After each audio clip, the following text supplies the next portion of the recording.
Hospital അഡ്മിനിസ്ട്രേഷന്റെ രണ്ടാമത്തെ subject ആയിട്ടുള്ള clinical supportive സർവീസിൽ വരുന്ന മറ്റൊരു ഭാഗമാണ് ഫാർമസി. എന്താണ് ഫാർമസി?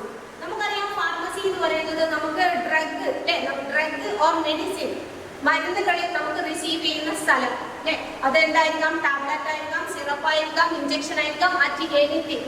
ഇങ്ങനെ എന്താ പറയാ, ഓരോ മെഡിസിനും സ്വീകരിക്കുന്ന സ്ഥലമാണ് നമ്മുടെ ഫാർമസി. നമുക്ക് ഫാർമസി തന്നെ ഒരുപാട് തരത്തിലുണ്ട്. അതായത് ഹോസ്പിറ്റൽ ഫാർമസി, ന്യൂക്ലിയർ ഫാർമസി, അങ്ങനെ ഒരുപാട് ഡിഫറെന്റ് ടൈപ്സ് ഓഫ് ഫാർമസി നമുക്കുണ്ട്.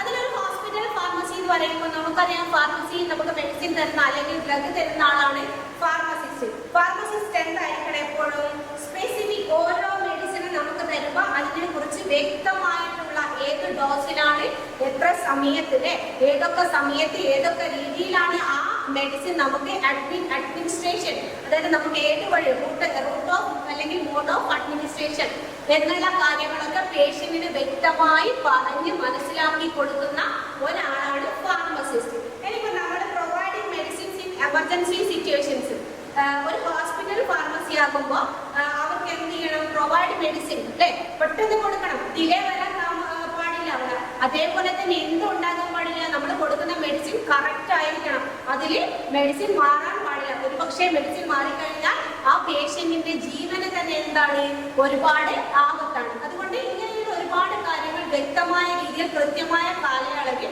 മെഡിസിൻ പേഷ്യന്റിന് കൊടുക്കാൻ വേണ്ടിയിട്ടുള്ള കഴിവ് ഫാർമസിസ്റ്റിന് ഉണ്ടായിരുന്നു. ഇനിയിപ്പോ നമ്മൾ ശ്രദ്ധിക്കേണ്ട വേറൊരു കാര്യം, ധൃതി പിടിച്ചിട്ട് അല്ലെ, നമ്മൾ എന്ത് ചെയ്യുന്നത്? ധൃതി പിടിച്ചിട്ട് വേഗം എടുത്ത് നമ്മൾ മെഡിസിൻ കൊടുക്കാൻ പാടില്ല. കാരണം അവിടെ എന്തുണ്ടാകും? പേഷ്യന്റിന്റെ ഡേറ്റ് മാറിപ്പോകാം, അതേപോലെ തന്നെ മെഡിസിൻ മാറിപ്പോകാനുള്ള സാധ്യതയുണ്ട്. അപ്പൊ ഇപ്പൊ ഇത്തരം ഒരുപാട് കാര്യങ്ങൾ നമ്മൾ ശ്രദ്ധിക്കണം. ഈ ഫാർമസിയിലെ തന്നെ there are different type of pharmacy: community pharmacy, hospital pharmacy, clinical pharmacy, industrial pharmacy, compounding pharmacy, consulting pharmacy, ambulatory pharmacy, regulatory pharmacy. ഈ കമ്മ്യൂണിറ്റി ഫാർമസി എന്ന് പറയുന്നത് retail pharmacy. Community pharmacy is also known as retail ഫാർമസിയാണ്. ഇനി hospital pharmacy. Hospital pharmacy എന്ന് പറയുന്നത് place where the management of medications occur in a hospital. ഒരു ഹോസ്പിറ്റലിൽ നമുക്ക് കൊടുക്കുന്നതിനെയാണ് നമ്മൾ എന്താ പറയുന്നത്? Hospital pharmacy. മറ്റൊന്നാണ് ക്ലിനിക്കൽ ഫാർമസിസ്റ്റ്. അതായത് ക്ലിനിക്കൽ ഫാർമസി എന്ന് പറയുമ്പോൾ നമ്മുടെ ഒരു നഴ്സിംഗ് ഹോമോ അല്ലെങ്കിൽ ഒരു ഔട്ട് പേഷ്യന്റ് ഡിപ്പാർട്ട്മെന്റോ അവിടുന്ന് വരുന്നതാണ് എന്ത്? ഈ നമ്മുടെ ഏത് ഫാർമസി എന്ന് പറയുന്നത്? Clinical pharmacy. ഇനി ഇതേപോലെ തന്നെ നമ്മൾ പറയുകയാണെങ്കിൽ മറ്റൊന്നാണ് ഇൻഡസ്ട്രിയൽ ഫാർമസി. അതായത് മെഡിസിന്റെ പ്രിപ്പറേഷൻ അല്ലെ, ഫാർമസിസ്റ്റ് ഇൻഡസ്ട്രി, അതാണ് ഇൻഡസ്ട്രിയൽ ഫാർമസിയിൽ വരുന്നത്. ഇനി കൺസൾട്ടിംഗ് ഫാർമസി, അതായത് new branch of pharmacy. Consulting pharmacy is the new branch of a pharmacy.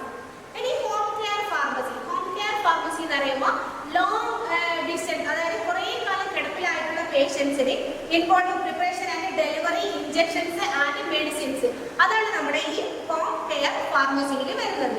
മറ്റൊന്നാണ് സ്പെഷ്യലൈസേഷൻ ഫാർമസി. സ്പെഷ്യലൈസേഷൻ ഫാർമസി എന്ന് പറയുന്നത് സർട്ടൻ ഏരിയയിൽ ഡ്രഗ് തെറാപ്പി ചെയ്യാൻ വേണ്ടിയിട്ട് മാത്രം സ്പെഷ്യലൈസ് ചെയ്തിട്ടുണ്ടാവും. അതിന് ഫസ്റ്റ് വൺ പറയുകയാണെങ്കിൽ oncology pharmacy. Oncology is A branch of എന്താണ്?